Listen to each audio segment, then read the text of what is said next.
This is a public service announcement. Do not be alarmed.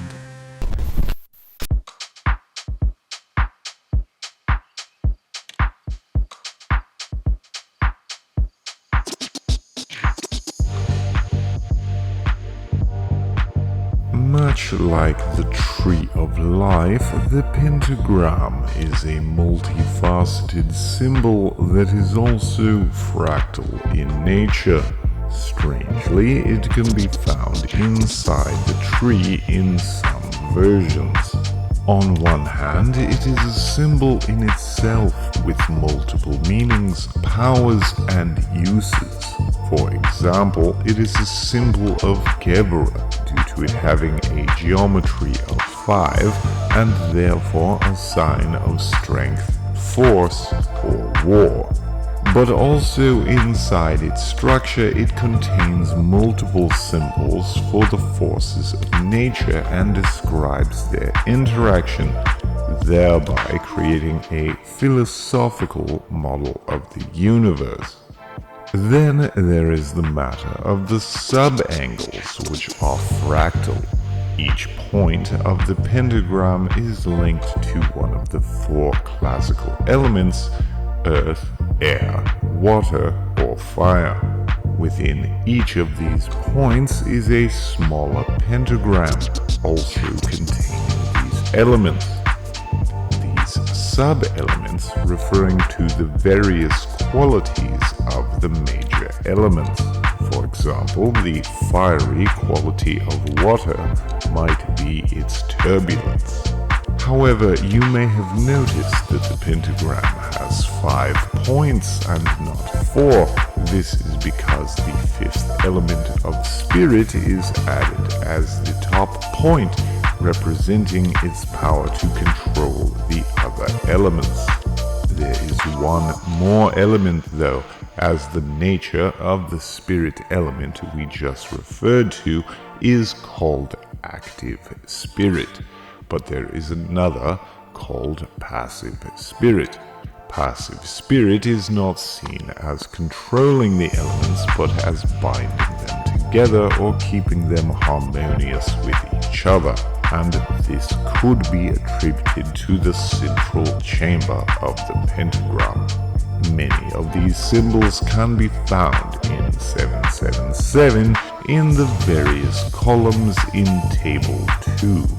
However, at this time, our focus is how the pentagram can be a different symbol, depending on the stroke order of how it is drawn.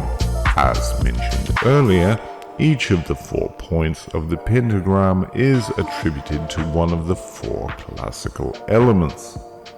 An easy way to remember this is to visualize the tarot card, the World, as standing in front of you.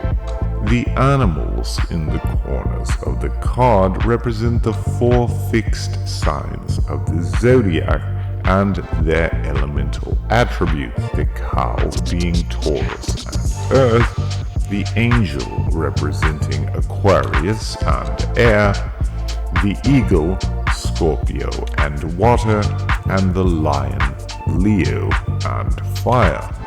To banish any specific elemental energy, taking the sword, begin with the point pointing at the particular element in question, proceeding then to draw the pentagram until returning to the starting point.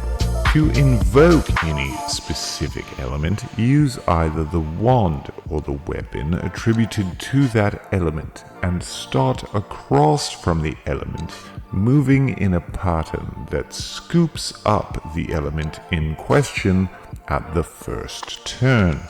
The only exception being the spirit elements, which do not start from the top point but rather from the 2 bottom points, active being banished from the point of air or invoked from the point of fire, which are seen as active elements, and passive being banished from the point of water and invoked from the point of Earth, which are seen as passive elements. It is also worth noting how the air and water pentagrams are linked.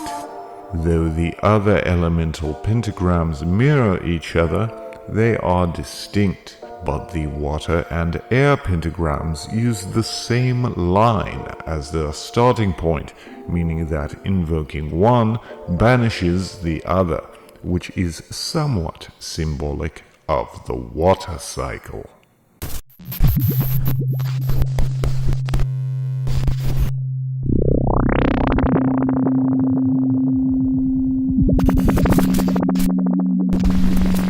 In my opinion, it's just better that he was cast out and bound for his crimes. Do you even realize how many